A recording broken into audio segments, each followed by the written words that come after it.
Hello everyone and welcome back to UGC NET mentor. I hope you are doing well guys. अगर आप UGC net aspirant हो या फिर आप future में पीएचडी करना चाहते हो तो आज की ये वीडियो जो है वो आपके लिए ही है। बहुत इंपॉर्टेंट वीडियो रहने वाली है बिकॉज यूजीसी की तरफ से एक नोटिस आया है जो कि कॉलेजेस और यूनिवर्सिटीज़ के लिए है, और ये जो इंपॉर्टेंट नोटिस है इसके बारे में आज हम डिस्कस करने वाले हैं। तो गाइस वीडियो में आगे बढ़ने से पहले मैं आपसे रिक्वेस्ट करता हूं कि अभी तक आप लोगों ने चैनल को सब्सक्राइब नहीं किया है सो मेक श्योर आप इस चैनल को सब्सक्राइब कर लें बिकॉज यहाँ पे आपको यूजीसी नेट से रिलेटेड सारी अपडेट मिलती रहती है, चाहे असिस्टेंट रजिस्ट्रार की फॉर्म निकले, पीएचडी के फॉर्म निकले या फिर असिस्टेंट प्रोफेसर रिक्रूटमेंट होता है। हर किसी चीज़ के अपडेट जो यहाँ पे आपको मिलते रहते हैं। सो गाइस मेक श्योर कि आप इस चैनल को सब्सक्राइब कर लें, साथ ही बेल आइकन प्रेस कर लें ताकि अपकमिंग वीडियोस के सभी नोटिफिकेशन आपको मिलते रहें। गाइज मैं बात कर रहा हूं जो नोटिस आया है यूजीसी की तरफ से 22 दिसंबर, जो कि आज 24 दिसंबर है, 2 दिन पहले आया था। मैं इस नोटिस को कंप्लीट आपको एक्सप्लेन करने वाला हूं, नोटिस किस बारे में है और यहाँ पे नोटिस में क्या बोला गया है। गाइज ये जो नोटिस है इसमें बोला गया that uploading of full text PhD thesis in Shodhganga. अब ये शोध गंगा क्या है, क्योंकि अगर आप यूजीसी नेट एस्पिरेंट हो और यूजीसी नेट का एग्जाम देते हो तो गाइज शोध गंगा के ऊपर भी क्वेश्चन बन जाता है। कई बार क्वेश्चन पूछ लिया जाता है कि शोध गंगा क्या है, ठीक है, क्योंकि ये एक डिजिटल इनिशिएटिव है इंडिया में जो कि हमारे हायर एजुकेशन के अंडर है ये। तो शोध गंगा क्या है मैं अभी इसकी ऑफिशियल वेबसाइट पे आपको लेके चलूंगा। आप मेक श्योर आप इस वीडियो को एंड तक देखें। आज की इस वीडियो में आपको बहुत कुछ इंपॉर्टेंट इंफॉर्मेशन मिलने वाली है। इस 10 मिनट की वीडियो में अगर आपको 10 मिनट देखने के बाद अच्छा ना लगे ना, आपको लगे कि वीडियो मैंने जो 10 मिनट हमारे टाइम वेस्ट हो गए, अपने कुछ गलत दिखा दिया आपको, तो आप चैनल को अनसब्सक्राइब कर देना। मैं यहाँ तक की गारंटी ले रहा हूँ कि आज की इस वीडियो में बहुत इंफॉर्मेटिव चीजें आपको मिलने वाली हैं। सो मेक श्योर आप इस लेक्चर को एंड तक देखें। तो गाइस यहाँ पे क्या बोला गया है कि फुल टेक्स्ट पीएचडी जो है थीसिस शोध गंगा पे अपलोड करनी है repository of full text thesis and dissertation. तो यहाँ पर जो फुल टेक्स्ट आपकी थीसिस बनाते हैं आप लोग जब पीएचडी करते हैं तो उसको अपलोड करने की बात की गई है शोध गंगा पे, वो भी फुल टेक्स्ट पीएचडी, मतलब कंप्लीट पीएचडी जो आपकी थीसिस होती है उसको शोध गंगा पे अपलोड करना है। अब ये मैंडेटरी कर दिया गया है 2016 के बाद से कि यूजीसी ने वहां पर एक पब्लिक नोटिफिकेशन इशू किया था जहां पर बोला था कि अगर आप पीएचडी अवॉर्ड करते हो डिग्री एक स्टूडेंट को तो आप उनकी थीसिस को कंप्लीट थीसिस जो है होगी वो फुल टेक्स्ट फॉर्म में उसको अपलोड करना पड़ेगा आपको शोध गंगा पे। मैं आपको यहाँ पे डिटेल में बताता हूँ कि इसमें और क्या बोला गया है। यहाँ पे बोला गया सर, रिस्पेक्टेड सर और madam, ranking of higher education institutions is done annually by National Board of Accreditation NBA. यहाँ पर जो हायर एजुकेशन के अंदर इंस्टीट्यूट आते हैं उनकी रैंकिंग एनबीए करता है, नेशनल बोर्ड ऑफ एक्रीडेशन, और using national institutional ranking framework NIRF. तो गाइज ये चीज आपको याद रखनी है क्योंकि अगर आप पीएचडी का एंट्रेंस एग्जाम देने जा रहे हो या फिर आप एक यूजीसी नेट के एस्पिरेंट हो, यूजीसी नेट का एग्जाम देने जा रहे हो, तो वहां पे एनआईआरएफ के ऊपर भी क्वेश्चन पूछे जाते हैं कि इंडिया में क्या किस चीज के बेसिस पे जो है वो आपको रैंकिंग दी जाती है हायर एजुकेशन इंस्टीट्यूट को या कॉलेज को। तो ये नेशनल इंस्टीट्यूट रैंकिंग फ्रेमवर्क है जो कि 2015 में बनाया गया था और इसके बेसिस पे जो है आपको यहाँ पर रैंकिंग मिलती है। अब एक बार मुझे कमेंट करके आप लोग बताना कि क्या एनआईआरएफ 2015 में बना था। मुझे एग्जैक्ट डेट याद नहीं है, प्लीज आप लोग मुझे कंफर्म करके बताना कमेंट सेक्शन में। आई थिंक 2015 में बना था जहां तक मुझे याद है, वैसे आप लोग कमेंट करके भी बता सकते हैं। नाउ गाइज अगर हम बात करें यहाँ पर कि number of PhD students graduated is one of the sub parameter using for ranking of higher education institute under graduation outcomes of NIRF. तो एनआईआरएफ जो है अपने कुछ पैरामीटर की बेस पे रैंकिंग देती है हायर एजुकेशन वाले इंस्टीट्यूट्स को, कॉलेजेस को, यूनिवर्सिटीज को। तो उसमें एक ये भी पैरामीटर है कि आपके यहाँ पर नंबर ऑफ पीएचडी जो स्टूडेंट्स है वो कितने पास हुए हैं, ठीक है, कितने बच्चे हैं जो इन्होंने पीएचडी पास करी है। तो जितने ज्यादा स्टूडेंट्स पास करते हैं किसी कॉलेज यूनिवर्सिटी से पीएचडी, उतनी ज्यादा अच्छी रैंकिंग उसको दी जाती है। तो ये इस वजह से और इसको इंपॉर्टेंट माना गया है। शोध Ganga is a repository of full text thesis and dissertation. अब यहाँ पर जो शोध गंगा है मैं इसकी अभी ऑफिशियल वेबसाइट पे लेके चलूंगा, मैं दिखा देता हूँ मैं किस चीज की बात कर रहा हूँ। This is the official website of शोध गंगा। ये शोध गंगा की ऑफिशियल वेबसाइट है। यहाँ पर अभी एट प्रेजेंट अगर हम देखें तो 3,32,242 लगभग यहाँ पे अवेलेबल हैं। यहाँ पर आप देख सकते हैं 22 अक्टूबर 2021 को 3,25,000 जो है थीसिस अवेलेबल है। मतलब इतने बड़े लेवल पे जो है यहाँ पर थीसिस आपको अवेलेबल करवाई जा रही है डिजिटल फॉर्मेट में, ताकि आप उनको डाउनलोड कर सकें, पढ़ सकें। आप एक थीसिस को पढ़ सकते हो फ्री ऑफ कॉस्ट। इतना यहाँ पर गवर्नमेंट जो है हायर एजुकेशन में डिजिटल इनिशिएटिव के थ्रू कर रही है। तो मैं इसको दोबारा थोड़ा डिटेल में बात करूंगा मैं इस वेबसाइट के बारे में भी। पहले समझ लेते हैं कि और क्या बोला गया इस इंपॉर्टेंट नोटिफिकेशन में।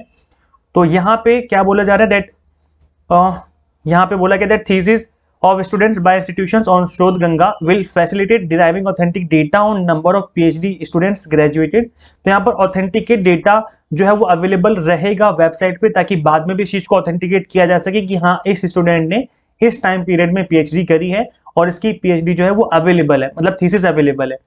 It will also help in making a formidable resource of research conducted in India. तो रिसोर्सेज अवेलेबल हो जाएंगे बाकी रिसर्चर्स के लिए। The online availability of electronic thesis through centrally maintained digital repository will not only ensure easy access and achieving on Indian doctoral thesis but would also help in raising the quality of research। तो यहाँ पर दोनों चीजें मिलेंगी, एक तो आपके quality of research बढ़ेगी बिकॉज आपके अंदर एक डर सा रहेगा एक एज ए स्टूडेंट की यहाँ पर जो आपकी PhD थीसिस है वो ऑनलाइन अपलोड कर दी जाएगी, जिसको कोई भी कहीं से भी पढ़ सकता है। पहले क्या होता था कि ये आपकी ऑफलाइन रहती थी, कॉलेज में सबमिट हो जाती थी या फिर यूनिवर्सिटी में सबमिट हो जाती थी और आपको डिग्री अवार्ड कर दी जाती थी। अब क्या है, ये ऑनलाइन रहेगी तो कोई भी कहीं से भी इसको वेरीफाई कर सकता है कि आपने PhD करी है और जो आपका डेटा है, जो आपकी थीसिस है वो एकदम वैलिड है, कहीं से कॉपी नहीं किया हुआ है आपने, ठीक है। और इसके अलावा एक डिजिटल रिपोजिटरी बन जाएगा जो कि एक सेंट्रल गवर्नमेंट की तरफ से मेंटेन किया जा रहा है, जो कि ऑल ओवर इंडिया, मतलब ऑल ओवर इंडिया ही बोले या फिर ऑल ओवर वर्ल्ड बोले, कोई भी एक्सेस कर सकता है।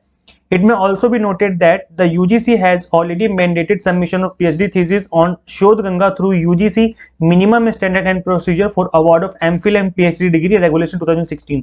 2016 में इसको ऑलरेडी मैंडेटेड कर दिया गया था कि आपको इसको अपलोड करना ही है, शोध गंगा पे जरूरी है ये अपलोड करना भी। और इसके अलावा गाइस अब क्या बोला गया है कि all the higher educational institutions and its affiliated colleges institutions are requested to take necessary action to get full text PhD thesis of the student uploaded in Shodhganga. तो यहाँ पर जो भी कॉलेज या फिर जो भी यूनिवर्सिटी में पढ़ाई कर रहे हो वहाँ पे वो इंश्योर करेंगे इस बात को कि आपने शोध गंगा पे अपनी थीसिस अपलोड कर दी है, उसके बाद वो डिग्री आपको अवॉर्ड करेंगे। The data on number of PhD student graduated in 2019, 20 and 21, मतलब 19, 20, 21 3 साल का के डेटा के बेस पे जो शोध गंगा पे अवेलेबल रहेगा उसके बेस पे रैंकिंग दी जाएगी 2023 वाले ईयर में बाय NBA, जो कि NIRF के थ्रू रैंकिंग करती है। तो ये एक बहुत इंपॉर्टेंट फैक्ट है सभी कॉलेजेस यूनिवर्सिटीज के लिए, और इसको as a research student, as a UGC NET aspirant आपको इसके बारे में जानना जरूरी है। अब मैं आपको दिखा दूं कि जो NIRF की रैंकिंग है 2021 की, उसमें टॉप में कौन कौन है और 2021 में किसने टॉप किया था। तो अभी 2022 का डेटा अवेलेबल नहीं है बिकॉज अभी 2022 स्टार्ट भी नहीं हुआ है, तो जब 2022 में होगा तो मैं बता दूंगा। यहाँ पर जेई अगर हम इंजीनियरिंग कॉलेजेस की बात करें तो IIT मद्रास टॉप पे था, IIT दिल्ली सेकंड नंबर पे, IIT बॉम्बे थर्ड नंबर पे। अगर हम IITs की बात करें तब, अगर हम बात करें MBA कॉलेजेस की, MBA इंस्टीट्यूट्स की, तो 2021 में IIM अहमदाबाद टॉप पे है, IIM बैंगलोर सेकंड नंबर पे, IIM कलकत्ता थर्ड नंबर पे। तो टॉप 3 ये हो जाएंगे अगर हम इंस्टीट्यूट की बात करें MBA वाले की। अगर हम बात करें अपने इसमें बहुत सारे डिफरेंट कैटेगरी गिवन है, मैं आपको इंपॉर्टेंट कैटेगरी दिखा देता हूँ, ठीक है। इंस्टीट्यूट्स इन रिसर्च, अगर हम बात करें रिसर्च की तो जो टॉप लिस्ट है रिसर्च वाले इंस्टीट्यूट की, that is IISc Bangalore, IIT Madras and IIT Bombay. ये 3 जो हैं रिसर्च के मामले में काफी अच्छे माने गए 2021 की रैंकिंग में। और इसके अलावा गाइस अगर हम बात करें, मैं इसका लिंक दे दूंगा इस वेबसाइट का, आप खुद भी इसको गो थ्रू कर लेना। मैं आपको अब यूनिवर्सिटीज की लिस्ट बता देता हूँ कि यूनिवर्सिटी में कौन था टॉप पे 2021 में। तो IISc बैंगलोर टॉप्स इन यूनिवर्सिटीज कैटेगरी, यूनिवर्सिटी की कैटेगरी में IISc बैंगलोर ने टॉप किया था, ये दिस वाज द फर्स्ट। उसके बाद सेकंड नंबर पे था आपका JNU दिल्ली, सेकंड नंबर पे था, थर्ड नंबर पे BHU। तो ये 3 जो हैं टॉप यूनिवर्सिटीज मानी गई 2021 में अकॉर्डिंग टू NIRF, NBA जो एक्रीडेशन करता है उनके अकॉर्डिंग, ठीक है। अब हम चलते हैं एक बार शोध गंगा की वेबसाइट पे। शोध गंगा की वेबसाइट पे आपको 3 चीजें मिलेंगी। यहाँ पे आप जाएंगे नीचे की तरफ तो यहाँ पे आपको 3 चीजें देखने को मिलेंगी।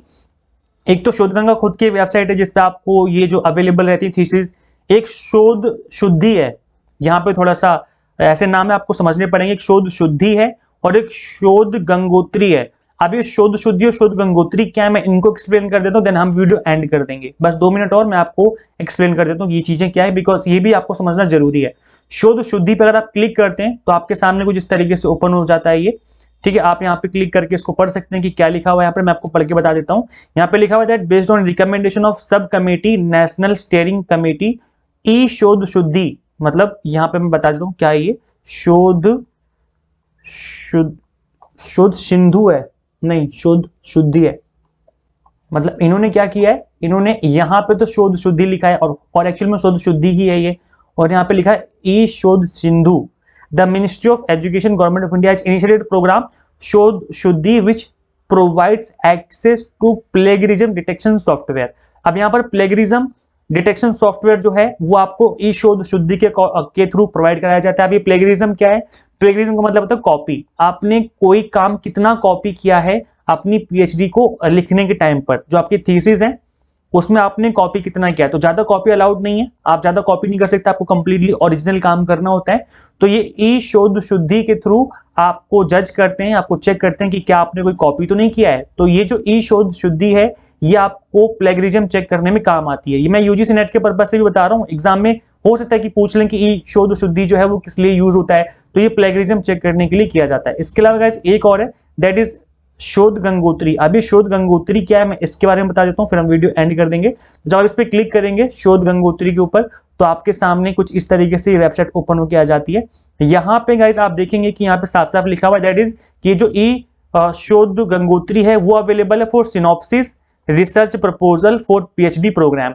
अब कई बच्चे ऐसे भी हैं जिनको रिसर्च प्रपोजल बनाने नहीं आते हैं, फिर सिनॉप्सिस बनाने नहीं आते हैं, तो गाइस यहाँ पर कंप्लीटली फ्री में आपके लिए अवेलेबल कराएं गवर्नमेंट ने।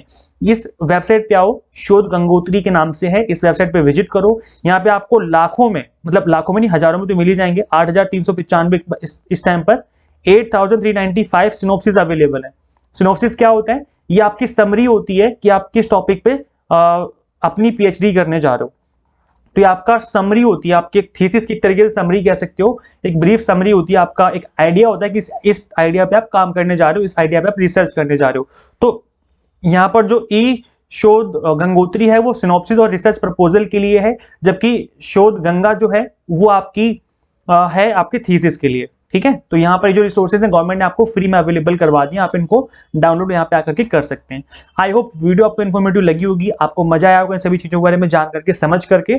और गाइज अगर वीडियो इन्फॉर्मेटिव लगी हो तो लाइक और शेयर कर देना। आप लोग लाइक तो कर देते हो बट आई डोंट थिंक आप लोग शेयर कर दो। प्लीज शेयर कर दिया करो जितने भी ग्रुप्स हैं जहाँ पे भी रिसर्च वगैरह हो रही है या जो भी आपको लगता है कि यहाँ पे मुझे करना चाहिए शेयर, तो आप प्लीज शेयर कर दिया करो। ठीक है, इससे हमारी मोटिवेशन लेवल बढ़ती है। और प्लीज कमेंट करके जाया करो, बताया करो कि आपको वीडियो लेक्चर्स कैसे लगते हैं, बिकॉज आपके कमेंट सेक्शन से हमें मोटिवेशन मिलती है आपके लिए वीडियो लेक्चर्स क्रिएट करने में। सो गाइस इस वीडियो में इतना ही, मिलते हैं नेक्स्ट वीडियो में। Till then keep watching UGC NET mentor. Thank you so much.